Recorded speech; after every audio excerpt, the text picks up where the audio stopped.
Hello friend, आप सभी का हमारे यूट्यूब चैनल ब्राइट बुद्धि में आप सभी का स्वागत है।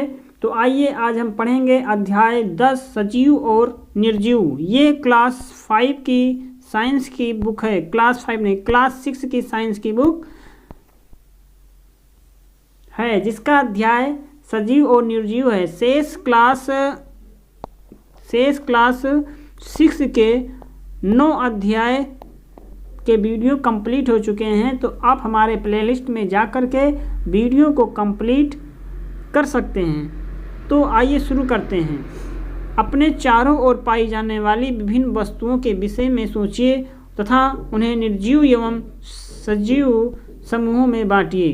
कुछ प्रकरणों में हमारे लिए ये आसान होगा। उदाहरणतः हमारे घर की कुर्सी, मेज जैसी वस्तुएं निर्जीव हैं। निर्जीव ना तो चल सकते हैं, ना बोल सकते हैं और ना ही ऐसी समस्याओं को महसूस कर सकते हैं जिन्हें हम महसूस करते हैं।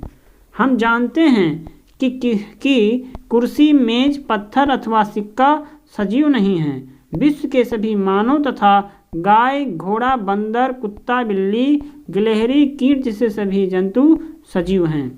हमें कैसे पता चलता है कि कोई वस्तु सजीव है? कभी कभी ये निर्णय करना बहुत सरल नहीं होता। हम कहते हैं कि पौधे सजीव हैं, परंतु वे कुत्ते अथवा कबूतर की भांति चल या उड़ नहीं सकते।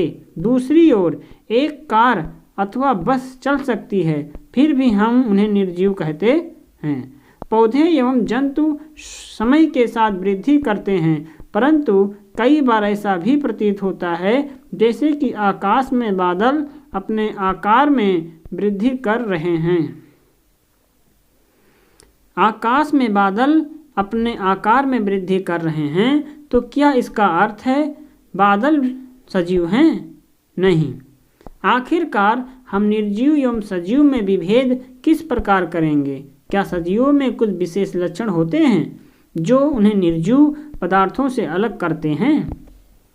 आप स्वयं सजीवों का एक बहुत अच्छा उदाहरण हैं। आप में ऐसे कौन से विशेष लक्षण हैं जो आपको निर्जीव वस्तुओं से अलग करते हैं?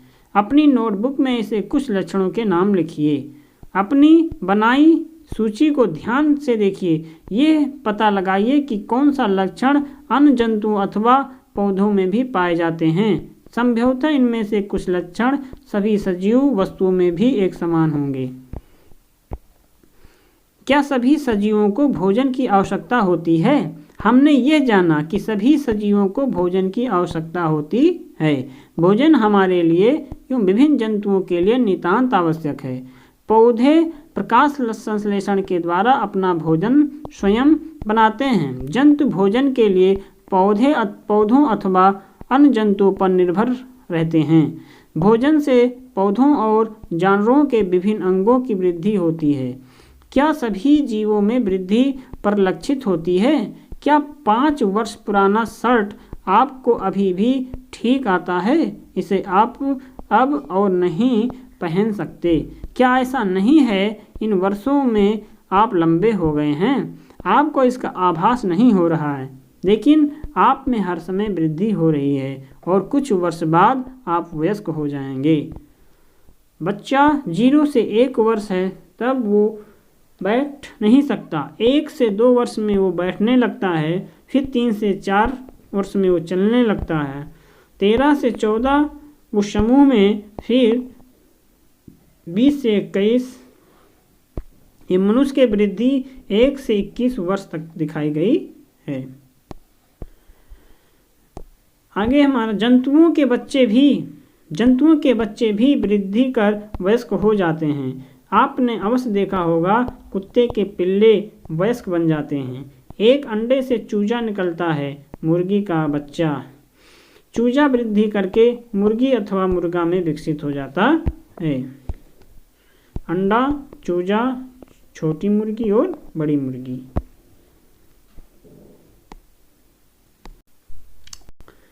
पौधे भी वृद्धि करते हैं। अपने चारों ओर पाए जाने वाले विभिन्न प्रकार के पौधों का अवलोकन कीजिए। इनमें से कुछ बहुत छोटे तथा नवजात हैं तथा कुछ विकसित हैं।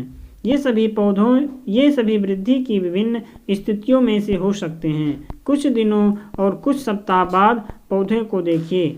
आप देखेंगे कि उनकी लंबाई में वृद्धि हुई। वृद्धि सभी सजीवों में होती है। क्या आप सोचते हैं कि निर्जीव वस्तुएं वृद्धि नहीं कर सकती? क्या सभी सजीव श्वास लेते हैं? क्या हम श्वसन के बिना जीवित रह सकते हैं? जब हम सांस लेते हैं तो बाहर की वायु शरीर के अंदर आती है। जब हम सांस छोड़ते हैं तो शरीर के अंदर की वायु बाहर निकल जाती है। श्वास लेना श्वसन क्रिया है। सांस का लेना कौन सी क्रिया? तो ये श्वसन क्रिया है। सांस लेना श्वसन क्रिया का एक हिस्सा है। श्वसन में अंदर ली गई वायु की ऑक्सीजन की कुछ मात्रा का उपयोग होता है और इस क्रिया में बनी कार्बन डाइऑक्साइड के साथ अवशेष वायु को हम श्वास द्वारा बाहर निकाल देते हैं।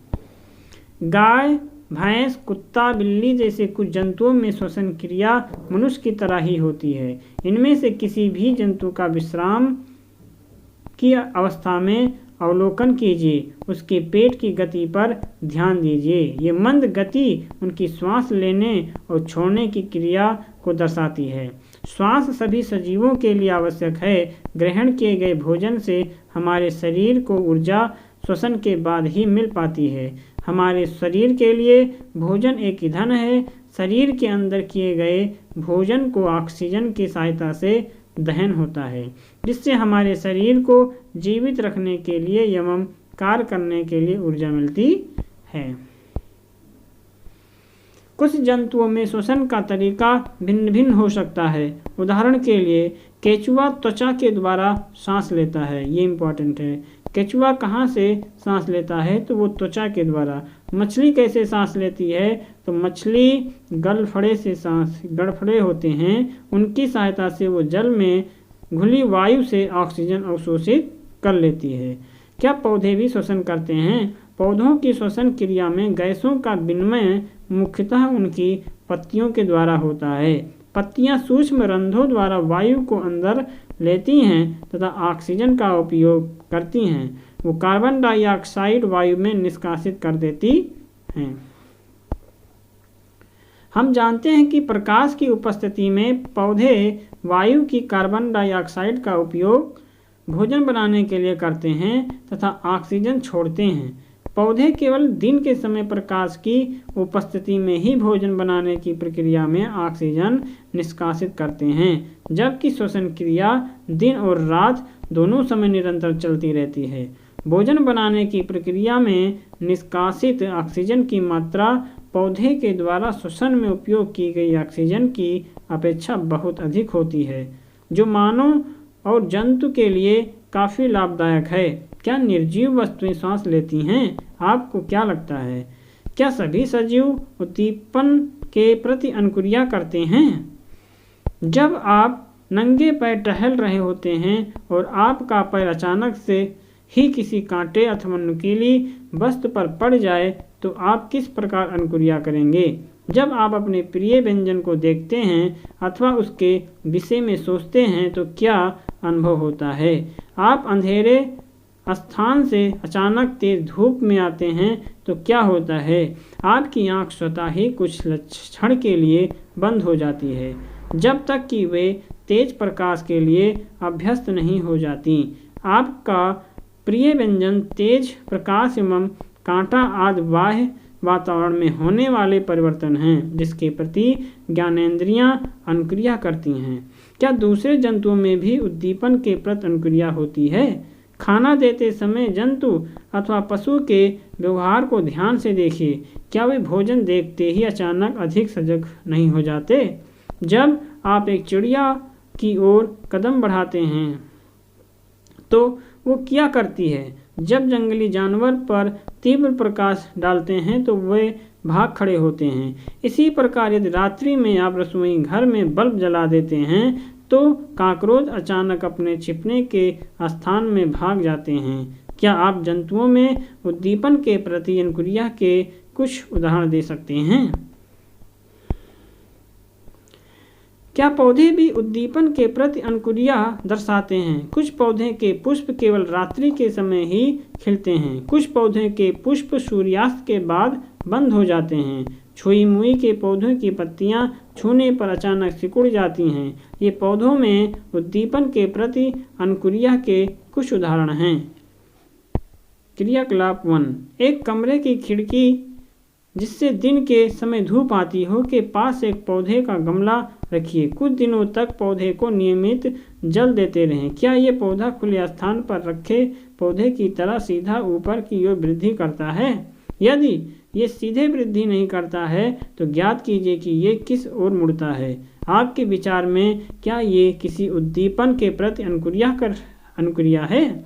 जिन जंतुओं के सिर पर स्पर्शक होते हैं वे स्पर्श, दबाव, ध्वनि, गंध, प्रकाश, तापमान, नमी आदि के प्रति संवेदनशील होते हैं। अंधे व्यक्ति स्पर्श से पहचान कर लेते हैं। सजीवों में उत्सर्जन। हमारे शरीर में विभिन्न प्रक्रियाओं के फलस्वरूप विषैले दूषित पदार्थ बनते रहते हैं। ऐसे दूषित पदार्थ मूत्र के साथ हमारे शरीर से निकाल दिए जाते हैं। इसे उत्सर्जन कहते हैं। उत्सर्जन किसे कहते हैं कि हमारे शरीर में विभिन्न प्रक्रियाओं के फलस्वरूप विषैले हमारे शरीर में विभिन्न प्रक्रियाओं के फलस्वरूप विषैले एवं दूषित पदार्थ बनते हैं और ऐसे दूषित पदार्थ मूत्र के साथ हमारे शरीर से बाहर निकल जाते हैं। इसे उत्सर्जन कहते हैं। इसी प्रकार पेड़ों में भी उत्सर्जन देखा जा सकता है। पेड़ों में अपशिष्ट पदार्थ छाल के नीचे जमा होता है जो छाल के फटने के साथ बाहर निकल जाता है। पेड़ से सूखी पत्तियों के गिरने के साथ अपशिष्ट पदार्थ का निष्कासन होता है। क्या सभी सजीव प्रजनन करते हैं? क्या आपने कभी कबूतर अथवा किसी अन्य पक्षी के घोंसले देखे हैं? वे घोंसले में अंडे देते हैं। कुछ अंडे प्रस्फुटित होते हैं तथा उनसे छोटे छोटे बच्चे बाहर निकल आते हैं। जंतु प्रजनन के द्वारा अपने सदृश संतान उत्पन्न करते हैं। भिन्न भिन्न जंतुओं में प्रजनन का ढंग अलग अलग होता है। कुछ जंतु अंडे देते हैं जिनसे शिशु निकलते हैं और कुछ जंतु शिशु को जन्म देते हैं। पौधे भी प्रजनन करते हैं। जंतुओं की तरह पौधों में भी प्रजनन के तरीके भिन्न भिन्न हैं। बहुत से पौधे बीजों के द्वारा प्रजनन करते हैं। पौधे बीज उत्पादित करते हैं। हम उन्हें अंकुरित करके नए पौधे उगा सकते हैं। कुछ पौधे बीज के अतिरिक्त अपने कायिक भागों के द्वारा भी नए पौधे उत्पन्न करते हैं। उदाहरण, आलू की कलिका वाले भाग से नया पौधा बनता है। गुलाब, आम, लीची आदि के पौधे कलम द्वारा भी लगाए जाते हैं। क्या आप स्वयं इस विधि द्वारा पौधा उगाना चाहोगे? गुलाब अथवा मेहंदी के धड़ से कलम बना लीजिए। इसे मिट्टी में लगाएं। इसे नियमित रूप से जल दीजिए। आप कुछ दिनों के उपरांत क्या देखते हैं? कलम से पौधा बनाना सरल कार्य नहीं है। आपकी कलम में वृद्धि नहीं हुई तो निराश न हो। यदि संभव हो तो एक माली से बात करके कलम से पौधे बनाने के अंतराल में की जाने वाली देखभाल की जानकारी प्राप्त कीजिए और उसी प्रकार कार्य कीजिए। सजीव प्रजनन प्रक्रिया के द्वारा अपने सदृश अनेक संतान उत्पन्न करते हैं और विभिन्न सजीवों में प्रजनन की विधियों एवं संतानों की संख्या भिन्न भिन्न होती है। क्या निर्जीव भी संतान उत्पन्न करते हैं? क्या सभी सजीव गति करते हैं?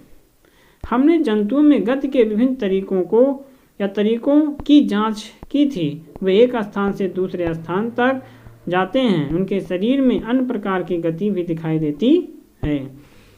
पौधे के विषय में क्या विचार है? क्या वे भी गति करते हैं? पौधे सामान्यतः भूमि में जकड़े रहते हैं, अतः वे एक स्थान से दूसरे स्थान तक नहीं जा सकते, परंतु विभिन्न पदार्थ जैसे कि जल, खनिज, संश्लेषित खाद्य पदार्थ पौधे के एक भाग से दूसरे भाग में समाहित होते हैं। क्या आपने पौधे में अन्य प्रकार की गति भी देखी है?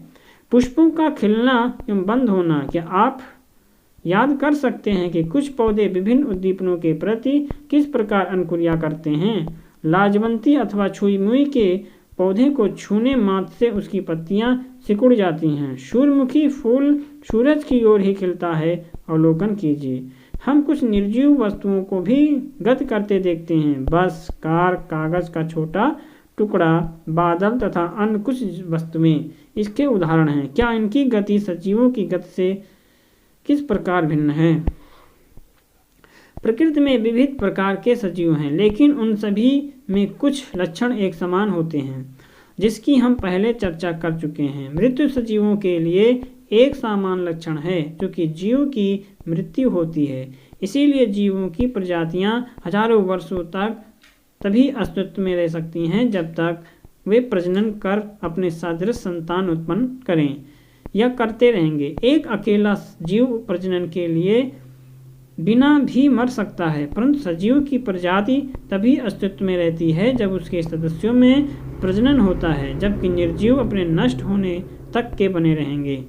हमने देखा है कि सभी सजीव वस्तुओं में कुछ विशिष्ट लक्षण समान रूप से परिलक्षित होते हैं। उन सभी को भोजन की आवश्यकता होती है। उनमें श्वसन, उत्सर्जन, उद्दीपन के प्रतिक्रिया, प्रजनन, गति, वृद्धि और मृत्यु होती है। क्या हम ऐसी कुछ निर्जीव वस्तुओं को जानते हैं जिनमें इन लक्षणों में से कुछ लक्षण दिखाई देते हैं? कार, साइकिल, घड़ी, नदी का जल गति करते हैं। आकाश में चंद्रमा गति करता है। हमारे देखते देखते एक बादल के आकार में वृद्धि हो जाती है। क्या इन वस्तुओं को सजीव कहा जा सकता है? हमें स्वयं से प्रश्न करना होगा कि क्या इसमें सजीवों के अन्य सभी लक्षण भी पाए जाते हैं? सामान्यतः सजीवों में वे सभी लक्षण पाए जाते हैं जिनकी हमने चर्चा की है, परंतु निर्जीव वस्तुओं में सभी निर्जीव एक साथ परिलक्षित नहीं होते। क्या यह सर्वदा सत्य है? क्या हमें सभी सजीवों में वे सभी लक्षण जिनकी हमने चर्चा की निश्चित रूप से परिलक्षित होते हैं? हमें निर्जीवों में वे सभी लक्षण कभी भी एक साथ दिखाई नहीं देते।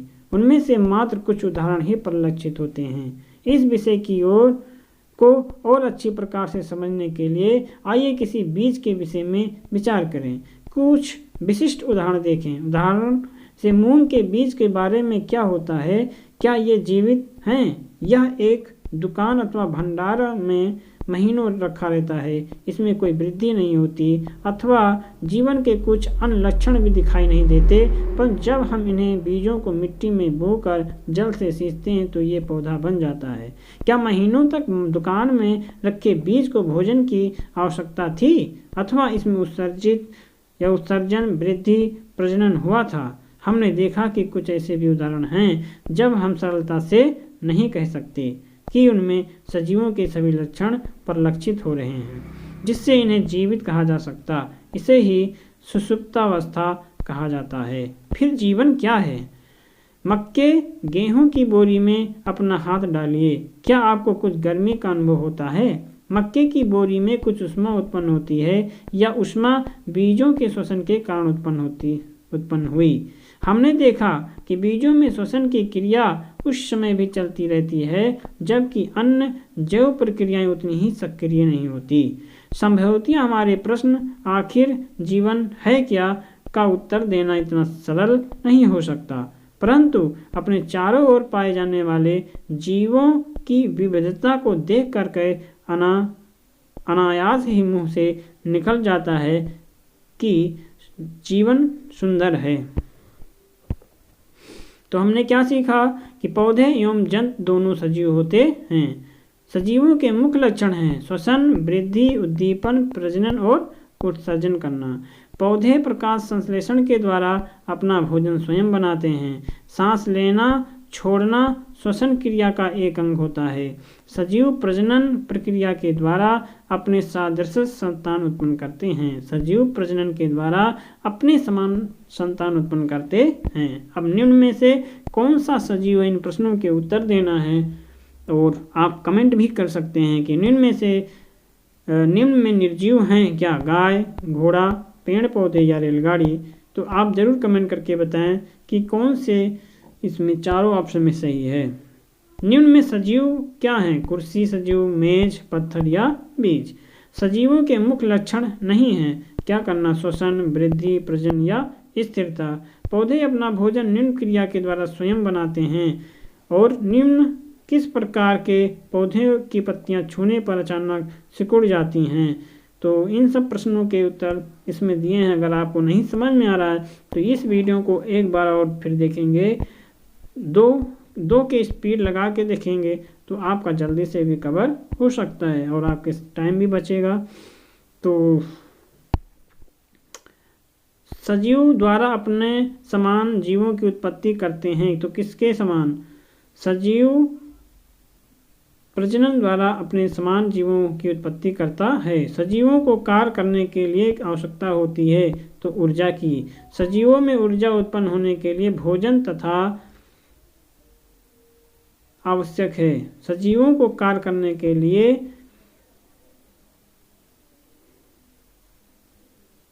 ऊर्जा की आवश्यकता होती है। सजीवों में ऊर्जा उत्पन्न होने के लिए भोजन तथा श्वसन आवश्यक है और विषैले एवं दूषित पदार्थ क्रिया के द्वारा शरीर से बाहर निकल जाते हैं, तो उत्सर्जन के द्वारा। तो आज के वीडियो में बस इतना ही। अगर आपको वीडियो अच्छा लग रहा है तो चैनल को लाइक सब्सक्राइब जरूर करें। तो हम मिलेंगे अब अगले वीडियो में, तब तक के लिए आप पढ़ते रहिए, मस्त रहिए। नमस्कार।